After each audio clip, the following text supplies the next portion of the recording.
ruas sujas, paredes descascadas e um quarto apertado onde o ar parece faltar. É assim que começa uma das histórias mais desconfortáveis dos animes recentes. O som metálico de uma serra corta o silêncio como se fosse normal. Quase banal, enquanto um garoto calcula dívidas que nunca escolheu ter. Aqui o horror não nasce do sobrenatural, mas da pobreza que molda desejos mínimos e transforma necessidade em destino. Quando alguém sonha apenas em comer e dormir em paz, não é humildade, é sobrevivência. Se viver já exige se violentar todos os dias, o que realmente significa ser livre? A história se passa em um Japão urbano degradado, onde prédios frios e escritórios públicos convivem com becos sujos e apartamentos minúsculos, criando um contraste constante entre ordem institucional e abandono social. Nesse frio mundo, demônios existem de forma concreta e o Estado mantém um sistema oficial de caçadores que firmam contratos, trocando partes do próprio corpo ou da própria vida por poder, numa lógica que espelha relações de exploração bem conhecidas fora da ficção. Criada por Tatsuki Fujimoto, a obra ganhou impacto cultural justamente por romper com um padrão clássico dos shonens, substituindo o sonho grandioso de ser o mais forte por desejos básicos como comer bem ou ter um pouco de afeto.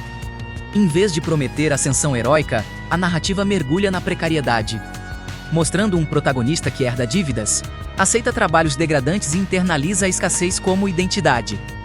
Essa estrutura conversa diretamente com quem já sentiu o peso de contas acumuladas, empregos instáveis e a sensação de correr sem sair do lugar, quando o sistema só garante sobrevivência. O sonho encolhe até caber no mínimo necessário, e é a partir dessa redução que a análise realmente começa. O que mais choca não é a violência explícita, mas o tamanho dos sonhos do protagonista. Ele não quer dominar o mundo, não quer ser o mais forte, não quer reconhecimento. Ele quer pão com geleia, uma cama confortável e a chance de viver algo que pareça normal. Quando necessidades básicas viram metas de vida, isso revela o nível de compressão social que moldou aquela mente. Sonhar pequeno não é falta de ambição, é mecanismo de defesa de quem aprendeu que desejar demais dói. A herança que ele recebe não é afeto nem oportunidade, mas dívida acumulada e ameaça constante.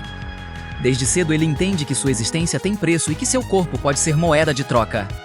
Sem perspectiva de mobilidade, ele internaliza a miséria como identidade e passa a medir felicidade em parcelas mínimas. A narrativa transforma o banal em quase inalcançável, e essa inversão é profundamente desconfortável. Porque muitos de vocês sabem o que é reduzir expectativas para não se frustrar. É aqui que a obra acerta de forma brutal. Ela não romantiza a pobreza nem transforma sofrimento em estética vazia. Ela mostra como o sistema condiciona desejos e redefine o que parece suficiente. Se você gosta desse tipo de análise que conecta anime e estrutura social, já se inscreve no canal e acompanha os próximos vídeos. Porque a ideia aqui é sempre ir além da superfície e discutir o que essas histórias dizem sobre o mundo real. Quando alguém aprende que sobreviver já é vitória, qualquer pequeno prazer vira luxo. E quanto menor o sonho, mais fácil é manter alguém sob controle. O protagonista não é ingênuo, ele é produto de um ambiente que ensinou a não querer demais. É essa redução silenciosa que transforma a miséria em normalidade e prepara o terreno para uma violência que nem sempre aparece em forma de sangue. A violência mais perturbadora não está apenas nas lutas contra demônios, mas nas relações que parecem oferecer proteção. O protagonista sai de uma exploração informal e entra em uma estrutura oficial que promete salário, comida e pertencimento. Em troca, entrega obediência absoluta e aceita regras que não questiona. A servidão muda de rosto, mas continua sendo servidão. O que antes era ameaça física direta agora se torna controle institucionalizado. Existe também uma camada mais desconfortável que envolve desejo e manipulação emocional. O anime usa a promessa de afeto e sexualidade como recompensa, transformando carência em ferramenta de comando. Quando alguém que nunca recebeu atenção passa a ser guiado por pequenas validações. Isso não é romance, é estratégia de poder. A sexualização aqui não serve apenas para provocar o público, ela revela como o desejo pode ser moldado e direcionado.